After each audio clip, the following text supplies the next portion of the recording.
presidente da Central Única dos Trabalhadores, Rio Grande do Sul, Claudir Nespolo, bom dia. Sim, bom dia, Felipe, uma satisfação falar contigo, seus ouvintes. Claudir, nós tivemos um encontro do Conselhão ontem, não chegou esse dinheiro, mas está anunciado esse dinheiro pelo governo federal, 83 bilhões de reais via bancos oficiais e também recursos do Fundo de Garantia para fazer a economia voltar a andar. Como é que vocês da CUT têm assento? O presidente da CUT falou ontem no Conselhão, estão vendo esses anúncios, estão acompanhando esses anúncios do governo que ainda não estão implementados, mas estão anunciados. Perfeitamente. Olha, primeiro a gente achou muito importante a reativação do Conselho. O Conselho teve desativado por mais de um ano, né? Ele iniciou no período do governo Lula, depois desativou, enfim, e teve a primeira edição da retomada no dia de ontem.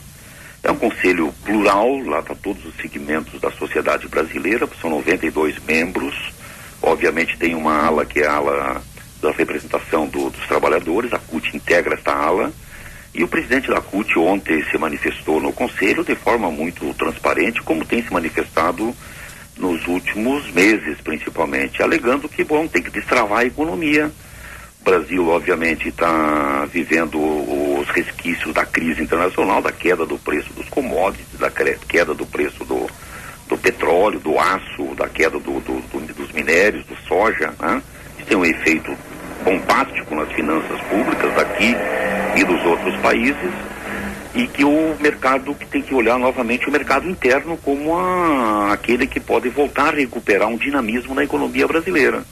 E a fala da CUT é uma fala que tem dois pontos principais. Tu consegue ativar mercado interno, destravando o crédito, né? E reduzindo as taxas de juros. Não tem milagre na economia, né? Na economia não tem como, né? Esses 83 bilhões que foram feitos referências ontem pela presidente Dilma, pelos ministros, e que são distribuídos por vários órgãos de agências de fomento e de financiamento nacional, entre eles o Fundo de Garantia por Tempo de Serviço, não é um dinheiro que, digamos, que vai ser, a máquina vai fabricar. Esse dinheiro existe, ele está nos fundos, sim, nos investimentos, e obviamente a CUT gostaria que esse dinheiro fosse aplicado na facilitação do crédito. O crédito significa também a capacidade de endividamento das empresas e das pessoas. Aqui tem uma polêmica, Felipe, porque tem uma conversa de que as famílias estão muito endividadas, que as empresas estão endividadas.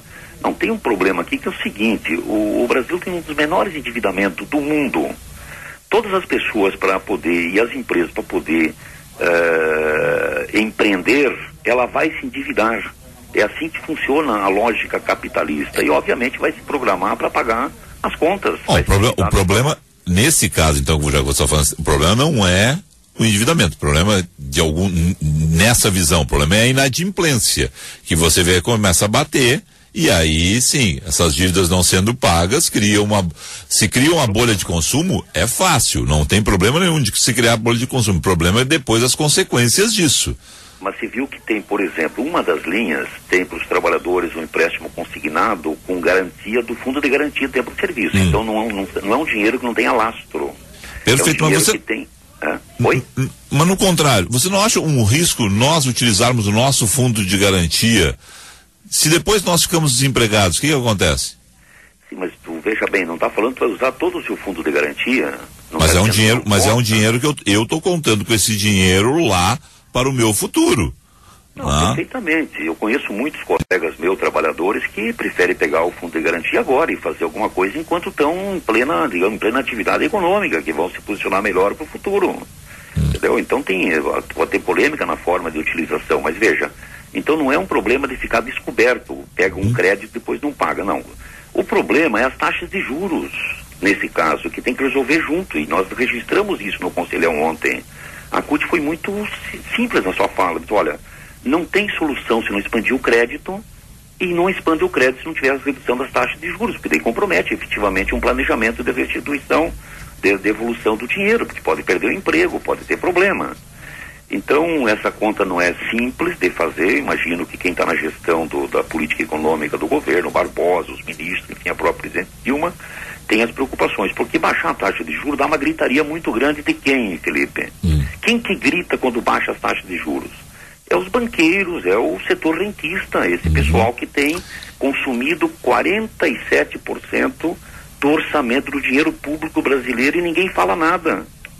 Você observa, por exemplo, que é um ponto que o presidente Acutis registrou ontem no Conselho, que está errado tentar fazer ajuste fiscal em cima da Previdência. Está equivocado isso aqui, porque a Previdência significa 21% do gasto público, né, do dinheiro público, dos impostos que arrecada, inclusive dos trabalhadores, para pagar a Previdência. É 21%, é uma rubrica grande. Sim. Né? Agora, o rentismo, pagar as dívidas, pagar os papéis, a emissão de papéis, é 47% do orçamento. Então, quase 50% de tudo que arrecada de imposto federal é destinado para pagar a dívida pública, né? A dívida pública, ela foi feita lá, foi contratada, foi consolidada no final dos anos 70. O Garcia está lembrando uma situação aqui que é uma situação real dele e de outros milhares que foram incentivados pelo governo para usar o dinheiro do Fundo de Garantia em Petrobras e Vale, e agora estão com pó nas mãos, porque o dinheiro sumiu, né? E ele diz o seguinte: o que eu falo para meus filhos que estão no mercado de trabalho agora? Se eles usam esse dinheiro não vai fazer falta no futuro? Claro, por sinal tem alguma ação nesse momento que possa ser desencadeada em relação àquele dinheiro que foi utilizado, foi estimulado pelo governo, e as ações da Petrobras não valem mais nada, né? Não se tem perspectiva de recuperar esse dinheiro? A CUT faz alguma coisa nesse sentido? Não, porque ali é a regra do mercado, né? A gente nem concorda com essas regras do mercado, né? As pessoas quiseram mas na época, estimulado, eu sei, foi estimulado. Sim, mas o governo na época estimulou, né? Muitos aplicaram o dinheiro, obviamente baixaram parte ou todo o fundo de garantia e pegaram outros dinheiro também, não só do fundo de garantia, e investiram nas ações. E eu conheço gente, trabalhadores, meus amigos, que também fizeram isso. E conheço alguns que venderam em alta e ganharam muito dinheiro. Conheço outros que, quero ganhar mais. E continuam aplicando o direito. Esse é o livre mercado, meu filho. Aqui não tem como fazer reparação. A regra é clara, a regra do mercado. Ela não tem, ela oscila conforme... Não, perfeito. Não tem o que fazer, nem eu, nem ninguém, né? É a regra do mercado. Sim. Conheço gente que ganhou dinheiro e gente que perdeu dinheiro agora. Agora, me parece que a Petrobras ainda é uma aposta de futuro muito importante, né? Olha, não é o que a gente, analisando os números, consegue enxergar, né? Porque o mercado da forma como está aí, a ação que já esteve lá a 60, 70 reais a ação da Petrobras, hoje é 5 que está a ação da Petrobras, né? Você não consegue vislumbrar aí uma recuperação do dinheiro. Quem comprou essa ação, vamos pegar um número, só para fazer um número redondo, 50 reais, e hoje está com ela a 5. Se foi de fundo de garantia, realmente está dizendo o Garcia, já tem outros ouvintes aqui se manifestando, né? Não tem não consegue vislumbrar recuperar, né? A questão é que se o preço do barril do petróleo fica a 30 reais o barril, teve a 100, né? Teve a 100 dólares, teve a 100, tá a 30. Não. Se ele continuar a 30, meu filho, nem a Petrobras, nem as outras petroleiras, todas elas terão muito problema. Então o mercado agora, eu ainda entendo, e creio que seus ouvintes também sabem, que a energia ainda, 70% da energia que move o mundo é de origem fóssil, é de origem de petróleo. Então essa oscilação que deu tem a ver mais com a briga aí dos Estados Unidos, a Rússia. Os Estados Unidos estimulou os árabes a inundar o mercado com petróleo, acelerou para poder tentar dar uma segurada no orçamento dos russos lá que estavam intervindo na Síria, né? Eles queriam dar uma lição nos russos que tem seu orçamento fortemente ancorado no gás, petróleo e gás, né, cara? Sim. E acabou gerando esse problema. Agora é um problema circunstancial. O barril do petróleo não vai ficar 30 dólares o barril, ele vai voltar ao patamar aí de 50, 60 dólares, e a Petrobras recupera junto, como já deu sinais semana passada, já recuperou 10%. Então acho que não tem que ter desespero nessa hora. Quem apostou no mercado sabe que é uma aposta de médio e longo prazo, não é uma aposta de curto prazo. Bom, vamos lá.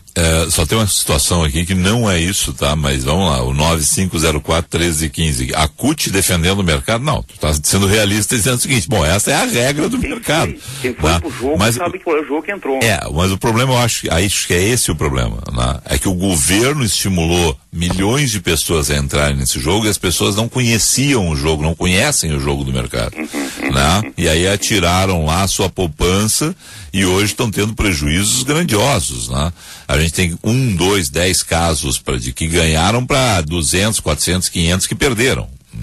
Quer dizer, então essa é a chiadeira aqui. Mas eu acho ruim colocar já na rubrica de que perdeu. Quem foi apostar no mercado vai ter que, em período de baixa, se ele sorriu no período de alta, no período de baixa tem que aguentar e não vai sacar agora, vai esperar, esse negócio consolidar. Se eu pudesse dar um conselho, diria isso. Bom, se eu botei meu dinheiro lá, não vou agora amargar o prejuízo. A Petrobras não faliu, não está quebrada.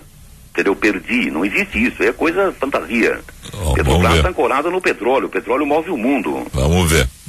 Só o tempo dirá se essa tua expectativa positiva ainda aí se cumpre.